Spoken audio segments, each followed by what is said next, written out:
오늘도 복된 자리에 나오신 여러분들을 축복합니다. 하나님의 은혜가 풍성한 시간이 되기를 바랍니다.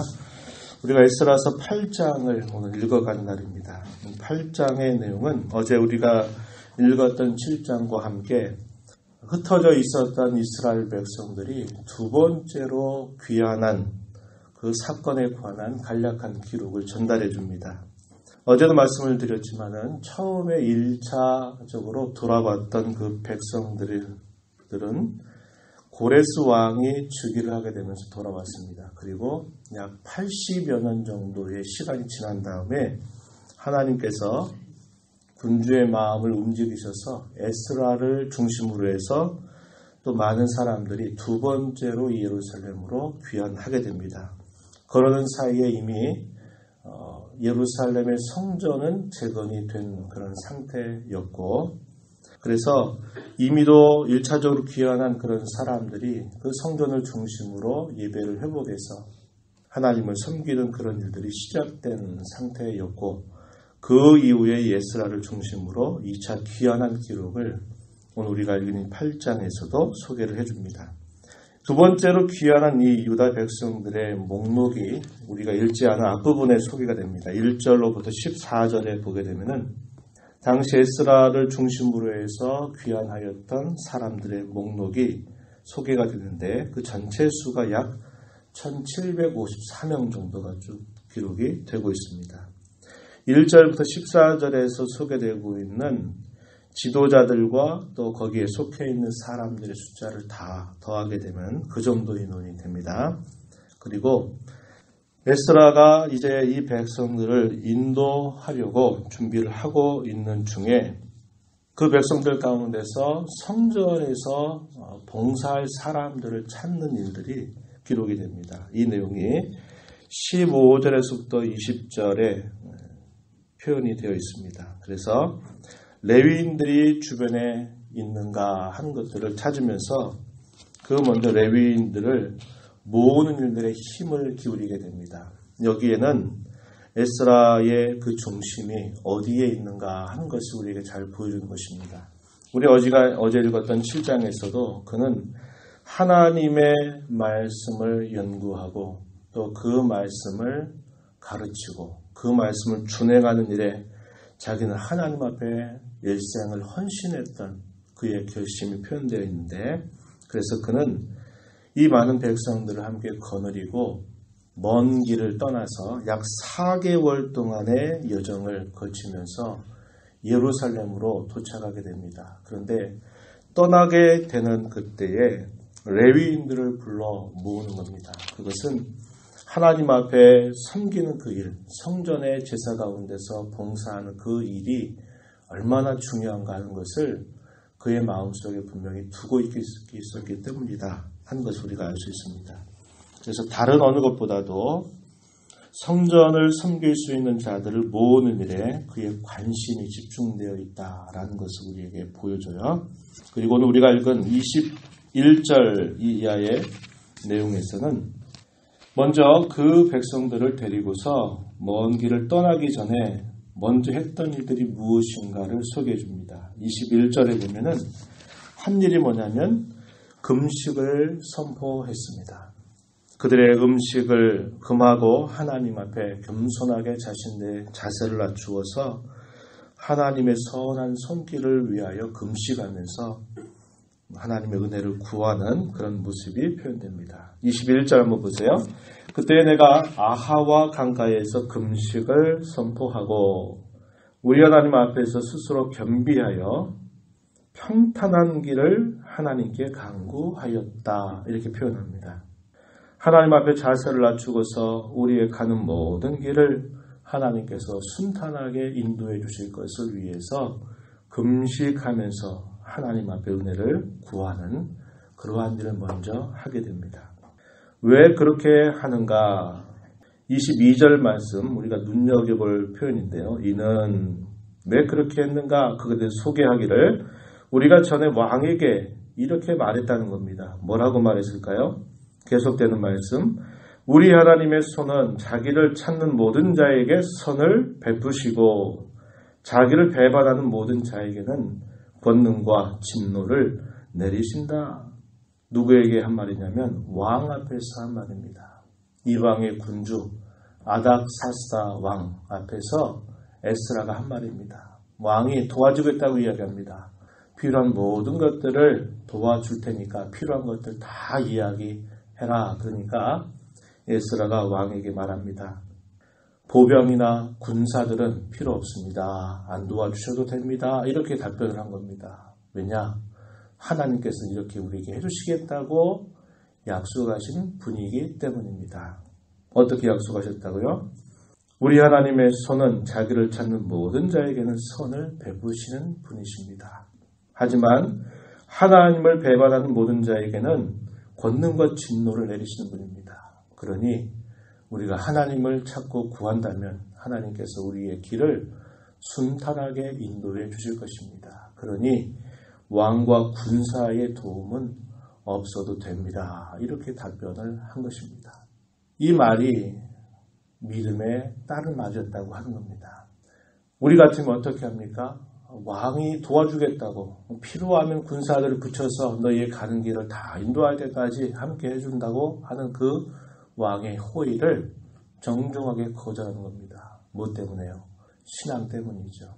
그리고 그 신앙 때문에 우리가 하나님을 찾는다면 하나님이 이 긴 여정 가운데 우리들을 안전하게 평탄하게 우리를 인도해 주실 것입니다. 이렇게 답변을 했어요. 뭡니까? 신앙에 대한 자존감입니다. 성도가 가져야 될 그런 신앙의 자세를 에스라는 아주 잘 보여주고 있다고 하는 겁니다. 하나님이 도우실 테니 괜찮습니다. 안 도와주셔도 됩니다. 왕이시 우리가 잘 따라서 우리의 걸음을 걸어갈 것입니다. 이렇게 답변을 한 것입니다.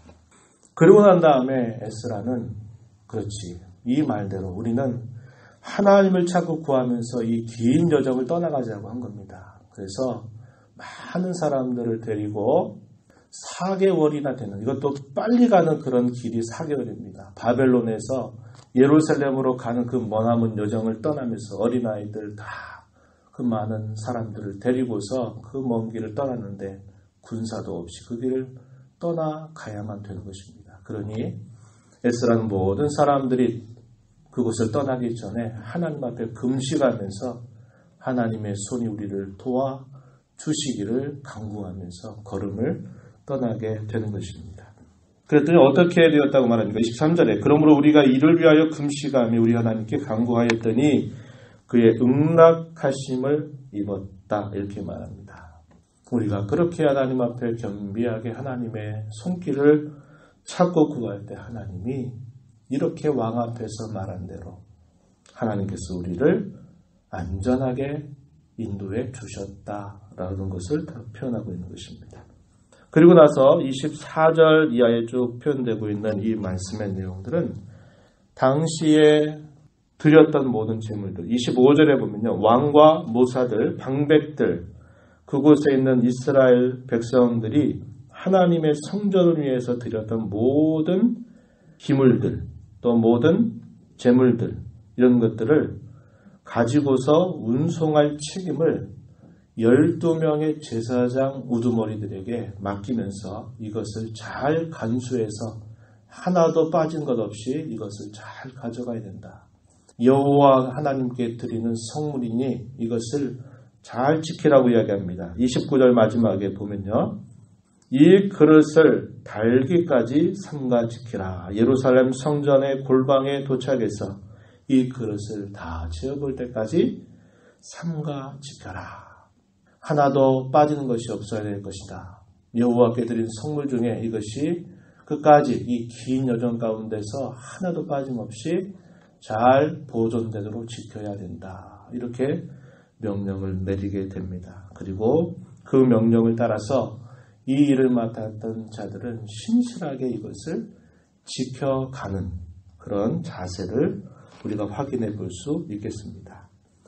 4개월 만에 그들이 떠나고 난 다음에 긴 여정을 마치게 되는데요. 31절 보세요. 31절 보면 첫째 달 12일에 우리가 아하와 강을 떠나 예루살렘으로 갈새 우리 하나님의 손이 우리를 도우사 대적과 길에 매복한 자의 손에서 건지신지라. 아멘. 그렇죠? 22절에서 왕 앞에 이렇게 말했습니다. 하나님 우리를 도우실 테니 왕이여 그렇게 안 해주셔도 됩니다. 이렇게 말하고 금식하면서 하나님의 은혜를 구하고 갔을 때 4개월의 여정 동안 얼마나 많은 사람들이 노력할 수 있었겠습니까? 그런데 그들로부터 하나님께서 우리가 기도한 것처럼 하나님이 모든 대적자들로부터 우리를 건져 주셔서 4개월 만에 예루살렘으로 도착하게 되었음을 말해주는 겁니다. 하나님이 이렇게 순조히 우리의 걸음을 인도하셨다는 것을 표현한 겁니다.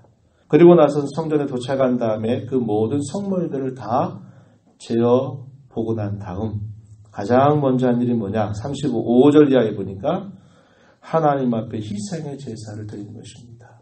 감격스러운 일이었을 겁니다. 지나간 100여 년 넘는 그 긴 시간 동안 그들이 성전 예배를 할 수 없었어요.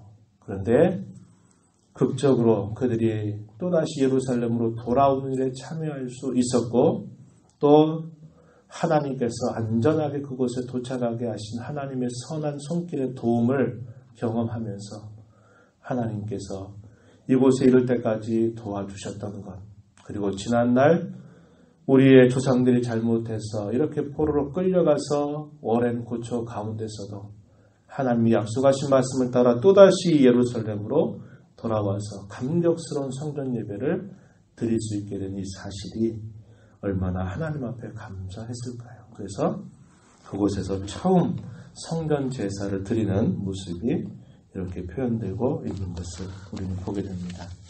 오늘 우리가 읽어가는 이 말씀을 통해서 우리는 무엇을 보느냐?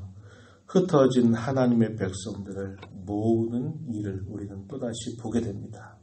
두 번째 귀환하는 무리에 참여했던 사람들은 바벨론의 이방 땅에 흩어져 살던 그들을 하나님께서 약속에 따라서 이 예루살렘으로 도착하게 되는 이런 과정을 보여줍니다. 우리가 전도하는 일, 잃어버린 영혼들을 다시 인도하는 일도 마찬가지입니다.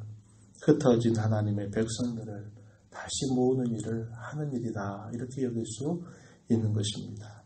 하나님의 은혜를 구하고 하나님의 도우심을 전적으로 의지하면서 하나님께서 우리의 걸음을 순종하게 인도해 주실 것을 바라보면서 하나님을 구할 때 하나님은 그 일을 하고자 하는 자들을 언제나 도우시는 분이시다 라는 사실을 우리는 배울 수 있게 됩니다. 우리의 믿지 않는 우리의 사랑하는 가족들, 우리의 자녀, 손들, 우리 가까이 있는 이웃들과 우리 가까이 지냈던 잃어버린 영혼들이 이런 기회를 통하여 하나님 다시 모아지는 회복의 역사를 우리에게 이루어 주시옵소서. 또 이 한 주간을 살아가시면서 성도로서의 자존감을 가지십시오. 사람을 바라보거나 사람을 의지하지 말고 하나님을 찾고 구할 때 하나님은 언제나 우리의 곁에서 우리를 도우시는 분이시다 라는 사실을 믿으시면서 하나님의 은혜를 구하면서도 이 한 주간을 힘써 살아가는 우리 모두가 되기를 진심으로 바랍니다. 하나님 아버지 감사드립니다. 주의 말씀을 통하여서 오랜 동안 징계 아래서 흩어진 삶을 살았던 이스라엘 백성들, 그 백성들 하나님이 약속하신 신실하심을 따라 또다시 예루살렘으로 돌아온 기적적인 역사를 하나님이 이루어 주심을 봅니다. 왕의 도움을 거절하면서 하나님을 찾는 자들에게 하나님 언제나 선하신 분이심을 왕하게 말했고 하나님 앞에 겸손하게 금식하며 하나님의 은혜를 구했던 그들에게 4개월의 긴 여정 동안에 평탄하게 순종하게 그들을 하나님이 인도하셨던 예루살렘으로 당도하게 해주셨습니다. 아버지 하나님, 저희 또한 이제 우리의 가까이 사랑하는 그런 많은 이들, 흩어진 하나님의 백성들 다시 모으는 일에 저희들이 주 앞에 은혜를 구하면서 또 이 한 주간을 달려가려고 합니다. 저희들을 도와주시옵소서. 사람의 마음을 움직이시고 상황을 조정하여 주셔서 우리의 사랑하는 사람들이 하루속히 주의 면전에 나와서 구원의 복음을 듣고 영원한 생명을 얻고 살아가는 귀한 삶이 되도록 도와주시옵소서. 은혜의 보호자 앞에 나와서 간구하는 사랑하는 성도들의 모든 간구를 하나님 들어주시옵고 우리에게 성령의 음성을 들려주셔서 그 음성 따라 순종함으로 주의 뜻을 이루어가는 모두가 되게 주옵소서. 귀하신 예수님의 이름으로 간절히 기도하옵나이다. 아멘.